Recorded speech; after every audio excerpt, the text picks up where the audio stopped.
searching for something, something never comes, never leads to nothing, nothing satisfying. All right, I'm here with Josh Williams, head coach here at Buckeye MMA in Columbus, Ohio. How you doing, Josh? Pretty good. Just wrapped up a training session striking tonight, right? Yeah. How many guys do you have in here tonight? We have a pretty good crowd. I would say probably 20, maybe 30. All right. I know you got a ton of guys coming up fighting real soon here. UVC, Arnold. Talk about some of the guys you have first on the UVC card. Should be a good night. We have Chico Baez. He's going to be fighting. Chico is one of those guys where he's had a couple of setbacks recently. He's 4-2, but even in his losses were wars. I mean, anybody who's going to fight him, they've got their hands full. He's actually fighting a rematch over James Ramey, who he had beaten previously, I believe about a year ago, by split decision. Should be a good fight. Ramey's a stand-up guy. He likes to bang. Chico loves to stay on his feet and throw punches, so I expect kind of a stand-up war. Also on the card, we have Justin Albaugh fighting for the 145-pound belt versus William Leslie. Should be a good fight for Justin. Leslie is a scrappy kid. I've seen him fight. Justin is more of a controlling wrestler who likes to throw hands. He's got some decent submission game, so it should be a good one.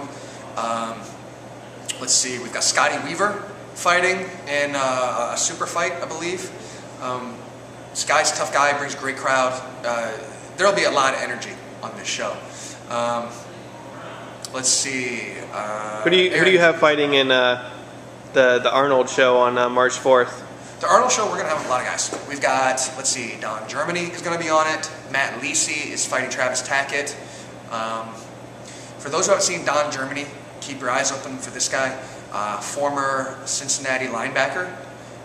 Freak of nature athlete. This is one of those guys who can do freaky stuff that most people in his weight class just can't even physically do. So he's going to be an exciting one. Even though he's a rookie, he's only got one fight under his belt. He's definitely got to look out for. We got one of our up-and-coming young guys, Jake Smith, going to be fighting again on this show. Let's see, who else we got on the card? We've got Lisi, Clark. We've got Avante Moore fighting at 170. He's going to be making his debut at 70. He's been an 85er up until this point. For the guys who haven't seen him, when you see this guy at 70, it's going to be like John Washington at 145. You're not even going to believe that he made the weight class. Also, Brad Orsbone, who is currently 3-0. We don't have a matchup for him yet, but he is going to be on the card. We're shooting for some kind of like a title fight if we can get it. Orsbone is hungry. He is a very good wrestler, very heavy-handed, good conditioning. The guy can take a punch, and he's willing to scrap. So I see a lot of good things coming out of Orsbone here real soon. All right, and you mentioned John Washington, 2-0 after a 6-1 AME career. He fought just recently on the Ice Show on January 29th. Talk about obviously where he's been and where he's going to be going really soon. One submission, one knockout. What do you think is next for John? Well, we're going to keep building John. He was definitely ready to go pro. You know, but he's still a young pro. He's still green in terms of the professional ranks. I've been in the game long enough that I've seen a lot of guys who, as soon as they go pro, they want to fight top competition. And on one hand, you admire that. That's the kind of attitude you want out of a fighter. But at the same time, guys need to be responsible with their careers and take fights that make sense to them, not just fights that people want to see. When you get to the UFC, that's a different story. There's nowhere else to go. You're fighting top of the food chain guys every fight. Until you get there, though, I mean, you do have to be selective with your fights and build your skill set. I don't think a lot of guys realize once they go pro, their record is everything. I mean, the learning process, I don't want to say it's over, but you don't get the kind of fights that you get as an amateur to really test the waters, so to speak. But for John, I see a lot of big things happening. First of all, as a pro, we moved into 145, which for the guys who have never seen Washington before, he is huge at 145. I mean, he is legitimately the size of the guys fighting in the UFC at 145. That's Washington.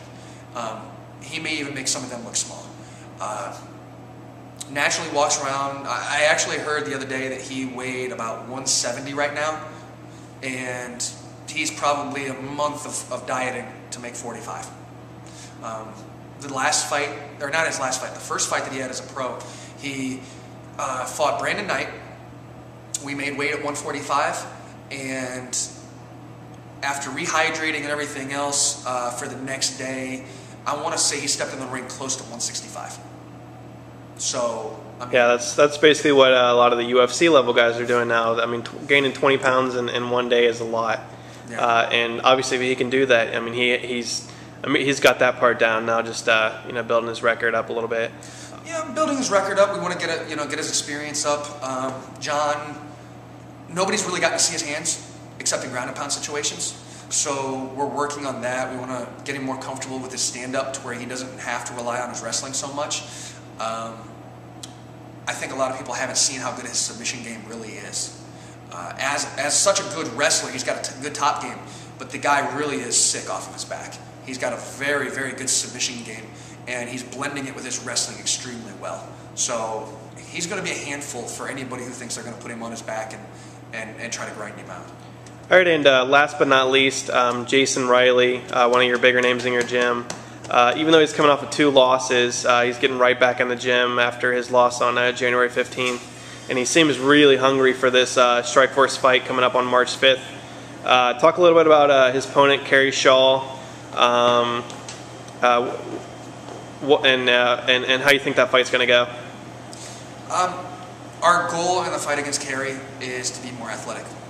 I mean, Jason is a very dynamic heavyweight. He's a younger guy than what Kerry is. Kerry's, I want to say he's going close to 40 now. He's been in the game a long time. But as I was telling some guys earlier, I think Kerry is one, and this is not, don't take me the wrong way. Kerry's a tough guy, but he's from a different breed of heavyweights from a couple of years ago.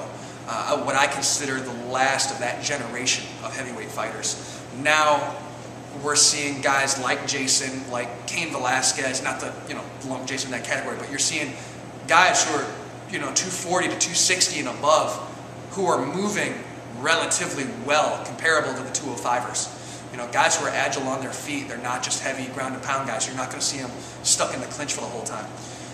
The goal with Riley against Kerry, be light on his feet, keep working angles, kind of overwhelm Kerry a little bit.